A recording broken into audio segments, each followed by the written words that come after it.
we have ourselves a situation. We fasted, but we only realized what the point was now. The fast is over. What do we do? The good news is that today, the 17th of Tammuz, is the beginning of the tshuva time for Am Yisrael. If you ever wanted to start doing tshuva, this is exactly the time. 17th of Tammuz is the beginning of the disaster. There's the next 3 weeks, every single day happen really bad things happen throughout history, culminating with Tisha B'Av. On Tisha B'Av, we lost the 2 temples. We got bad decrees from Hashem, not only for the 2 temples, but also for being staying in the desert for the next 40 years. A lot of really, really horrible things happened throughout history, both in the Torah, as well as just regular history that we know, recorded history that we know of. Even events, major events that happened during the Holocaust, a lot of really bad things happened on Tisha B'Av. It's actually such a spiritually negative day for Am Yisrael that all the beaches in Israel put a red flag in the ocean because the most amount of drowning happens on Tisha B'Av. So they tell people don't even go into the water. It's dangerous waters. So if anyone needs proof that God runs the world, just go to the ocean in Israel, you see it. Unless you go inside, then you won't be able to report it to the rest of us. So the point here is that we have another big fast coming up. The big fast that's coming up is in Tisha B'Av. It's in 3 weeks. But this fast is much, much bigger than this one. The one we had today is big, but Tisha B'Av is much bigger. Not only because we have to do more, we're not allowed to take a shower, it's for a longer period of time. You don't have the option, at least if you want to remain a righteous Jew, you don't have the option of sleeping all day. You have to go to shul, you have to pray. You have to do tshuva, but you have to get to a point of crying. Someone who doesn't cry on Tisha B'Av kind of missed the point. Why cry on Tisha B'Av? You cry because you don't have the Bet HaMikdash. Now for most Jews, myself included, most of my life that meant absolutely nothing to me. Most people are not going to tell you that, but it's real. For most people in the world, myself included, most of my life, Baruch Hashem, recently it's changed, but for most of my life, when people tell me, yeah, we don't have the Bet HaMikdash, okay, so build a new one. We don't have it, Hashem give us a new one. Whatever, it's 2,000 years ago, leave me alone. What's it to me that there's no building? Okay, so if Hashem wants us to have the building, He'll give us a building. If Hashem really cared about this building, thinking it's just a building, then He just build a building. And if not, He'll hire somebody. What's it to me that we don't have this Bet HaMikdash? Now, most people are not going to tell you this. And the reason why is because they still want to show face and go to synagogue. If you tell people, listen, I don't really care that the Bet HaMikdash is destroyed, I'll tell you, listen, do me a favor, find a new shul. Find a new community, maybe even find a new religion. Don't talk to us anymore. It's like if you tell people, you know, the Holocaust, people ask, where was God during the Holocaust? The real answer is, He was there. He did it. That's the answer. He was pressing the buttons. He did it. Nothing happens in the world without Hashem doing it. Nothing. A leaf has to ask God for permission if it wants to fall off the tree. A leaf. Every tree has tens of thousands of leaves. A leaf wants to fall off the tree. Says, I'm weak, I want to fall. Hashem says, not yet. Wait another week. A week later, can I fall? No, you know what? Wait another week. A leaf has to ask for permission if he's going to fall off a tree. Hashem cares about the leaf. The prophet Job said, Hashem, maybe you made a mistake.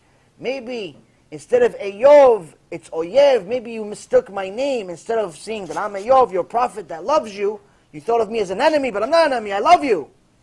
Hashem responds to him. He says, I know the name of every single hair on your head. Which means that every hair on our head, Hashem gives it a name. The hair. Now, I saw in a book recently, in our research for about wigs and everything that's misunderstood in the Jewish world today, scientists have estimated that the average head has between 90,000 to 150,000 hairs. Average head. So that means that on your head right now, there's approximately 125,000 names that Hashem knows. Before each one of those hairs decides to fall, turn gray, turn different color, anything, has to ask permission. Hashem, can it turn gray? No, yeah, he's too young. Week later, yeah, you know what? He made a sin last week. Turn gray, make him upset. Yes, the hair has to ask for permission if it wants to turn gray. So what, you think the Holocaust just happened?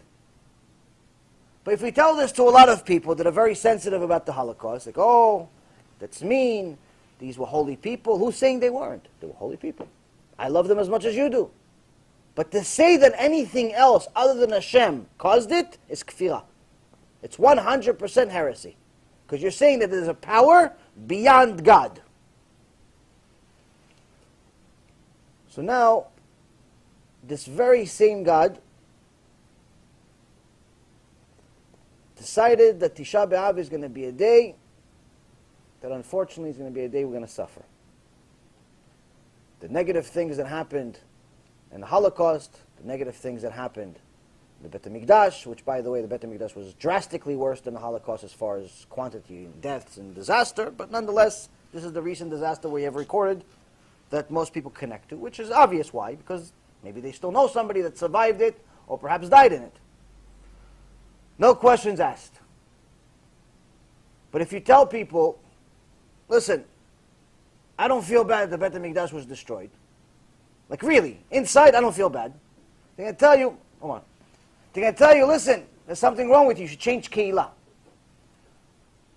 So now the response is that on Tisha B'Av, when you show up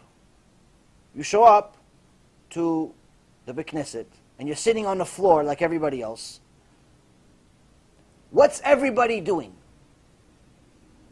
What's everybody doing on Tisha B'Av? They're sitting on the floor, they're looking at the book, but in reality, what's everybody doing? They're always looking at the three guys that are crying, saying, why is he crying? Why is he crying? What, it's his house? Why he lived there? Why his uncle owned it, built it? What happened? Why is he crying? Everyone is asking why there's three guys. There's 500 people in the shul. There's three guys crying. Why is he crying? I know myself, I used to ask the same question. Why is he crying on Tisha B'Av? Why? Because I didn't feel bad about Beit HaMikdash. I didn't feel bad. I didn't connect to it. Now why didn't I connect to it? For the very same reason of those 500 other people that are looking at the guy crying. They didn't know what happened there. They didn't know what the significance of the Bet HaMikdash was. So, today, we have an opportunity to start learning what actually happened in this Bet HaMikdash. Why do we need to yearn for it? Why do we need to cry for it? What actually happened in this Bet HaMikdash that we should mourn it not existing? If somebody lost their house to chas v'shalom, something, a fire or a flood, Shem Echem, all of these disasters that happen on a daily basis in the world, people lose their houses all the time. But once the insurance check comes in, nobody feels bad anymore. Everybody starts getting excited. Why? Because they're building a nicer house for more money even. And still have change. Because everyone's overinsured. You have a $500,000 house, insurance for $1 million. So now you're buying a house, extension, maybe a car too. So as soon as the check comes in, everybody's excited, plus the insurance company pays for the hotel. So no one's crying anymore as soon as the check comes in. Everyone's crying until the check comes in. But here we don't have a check, and we're still expected to cry. Why are we crying? Because once we understood the significance of the Bet HaMikdash, you'd actually cry every day. A little bit every day. A little bit every single day of why we don't have the Bet HaMikdash.